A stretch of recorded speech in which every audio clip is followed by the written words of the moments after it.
Okay, now I'm keeping physiological levels. Good. This is not the ending point. This is the beginning point. Now that my sugar is regulated, I can begin the larger and more important approaches, which is I must start losing my weight. I must start taking care with what I eat, and I must develop the maximum possible exercise for my condition. Obviously, of course, all within our possibilities. But when we start a medication, that's the point, that's the beginning point. That's not the ending point. The same goes for hypertension. It goes for all the components of what we call the metabolic syndrome. So I start a medication that reduces my blood pressure. Okay, that's the start. I still have to lose weight. I still have to take care on the salt I'm using on my food. I still have to take care on the quality of my sleep, and so on and so forth. And all these things go to point in the direction of our habits.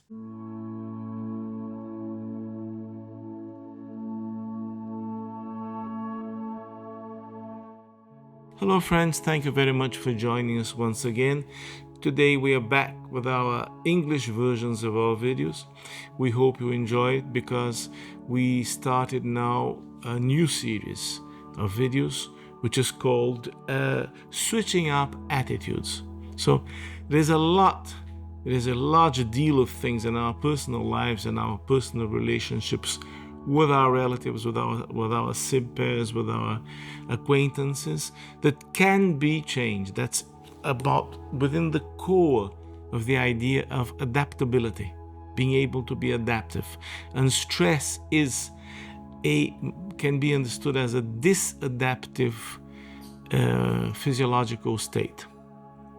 Just before we get into the matter in itself, I would request you to give us what we call in Portuguese, we call them the 3 C's: compartilhar, comentar, curtir, which in English would be enjoy, comment, and share this video as much as you can, because that helps our algorithm, that helps our station, our channel to grow and to prosper well. Thank you very much for that. A few decades from the boom of cardiology and cardiologic studies, basically in the 60s and the 70s, we had the emergence of the concept of risk factors for heart attack, for heart disease.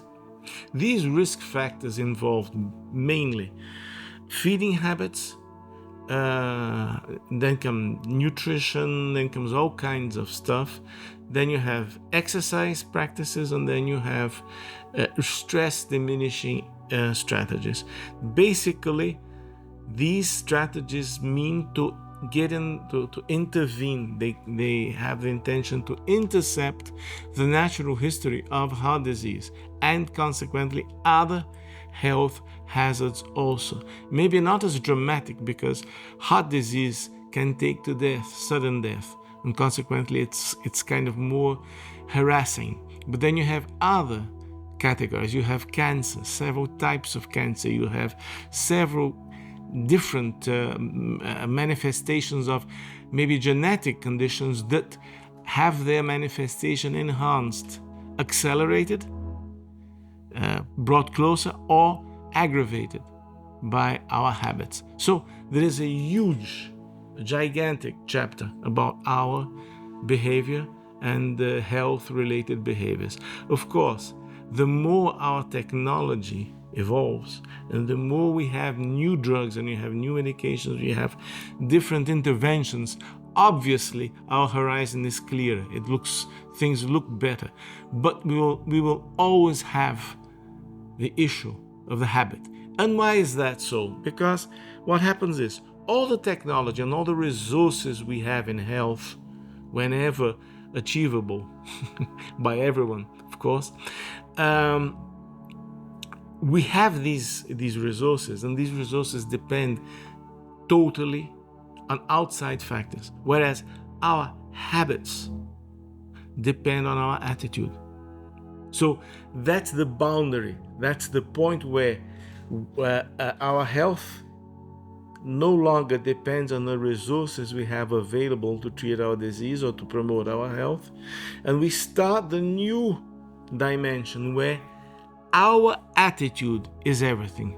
So you can have wonderful medications. Still, if I don't take them, I don't take my pills at home or at work on a daily basis, there's no use whatsoever to have the resources available. We usually think about the resources because these come from government, these come from the cards, they come from health organizations, and consequently we have a strong eye to that, which is extremely important, by the way. But the thing doesn't end there. The thing starts there. So supposing I discover myself diabetic, okay, so I have my sugar blood levels are 365 milligrams per cent. I'm clearly diabetic. So you start medications and you start your pills. Now, if I refuse having my pills, if I refuse using the medication, no use having it, as we said, but supposing I take it and they start having their effect. That's not the ending point. Oh, I'm treating my diabetes. You are, but not totally. But this is a starting point to develop health-related habits. So a good medication, a good intervention is not the ending point of a disease. Sometimes it can be, but it's very, very, very uncommon. Usually, the allopathic, I'm an allopath, the allopathic intervention is the starting point. So I was 365 milligrams sugar. So I start a sugar, something that lowers the sugar in the blood. Okay, now I'm keeping physiological levels. Good. This is not the ending point. This is the beginning point. Now that my sugar is regulated, I can begin the larger and more important approaches, which is I must start losing my weight. I must start taking care with what I eat, and I must develop the maximum possible exercise for my condition. Obviously, of course, all within our possibilities. But when we start a medication, that's the point, that's the beginning point. That's not the ending point. The same goes for hypertension. It goes for all the components of what we call the metabolic syndrome. So I start a medication that reduces my blood pressure. Okay, that's the start. I still have to lose weight. I still have to take care on the salt I'm using on my food.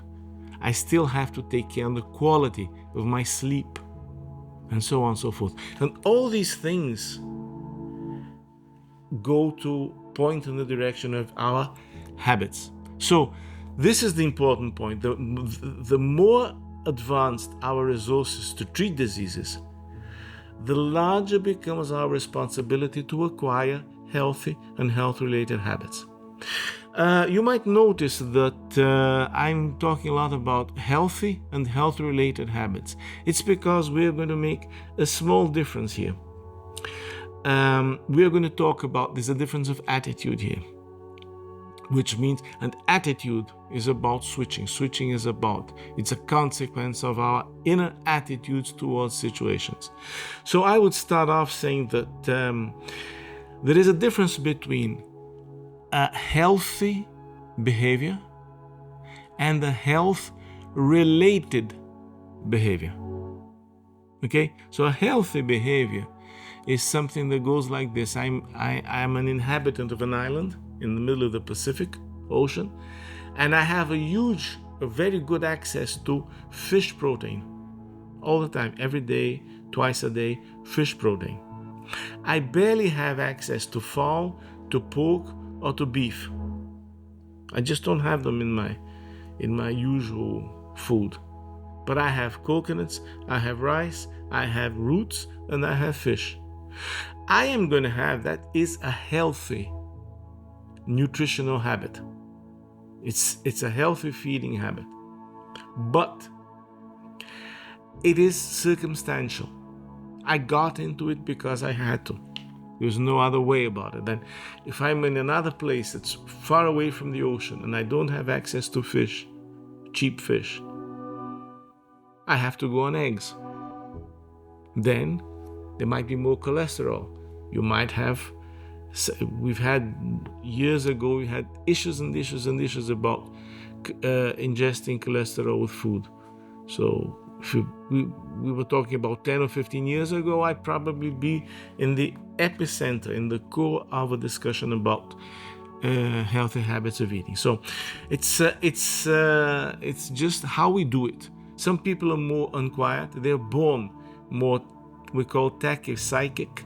They have a rapid turnover. They're very rapidly witted, and they're very unquiet. They love to get up and do things, and they're always slim, and they're always slight and very physical, and they like to be active all the time. That's a guy that's hardly ever going to have problem with obesity. He might, but it's not expected. So, on the other hand, you have people who are the opposite. They have a tendency to get fat, to gain weight. It's true. These things exist. We have to get to know them, and get to know ourselves and realize which is a direction we have to take. This direction we take is not a healthy behavior. It's a health behavior. So a healthy behavior is something I do spontaneously. A health behavior is something that is deliberate. It's been decided. It's been chosen. And it aims to improve health. So I'm on the island and I eat fish and coconut. No, I'm not really aiming my health. I'm just living my life. That's the food that I have available. That's it, period. Now, when I start developing behaviors that promote health, then I am deliberately choosing a kind of a goal-oriented decision. And that has to do with attitude. And the attitude has to do with our motivations. And our motivations have to do with our inspirations. So the idea of the series is that we work on that. We start working on that. Again, through knowledge, through acquiring knowledge, we can develop wisdom. If we develop wisdom, ultimately we improve the quality of our life, of our living, and our relationships. And the curious thing all about this is that despite all this worry, despite all this concern of health authorities, physicians, patients, our culture, journalists, despite all this concern, and it's so clear and it's almost unanimous that healthy habits, health-related habits are things to be cultivated. Despite all this, we still, as it is said in a review from Harvard, despite widespread awareness of health, okay, not talking about our awareness in mindfulness, although there is some connection there.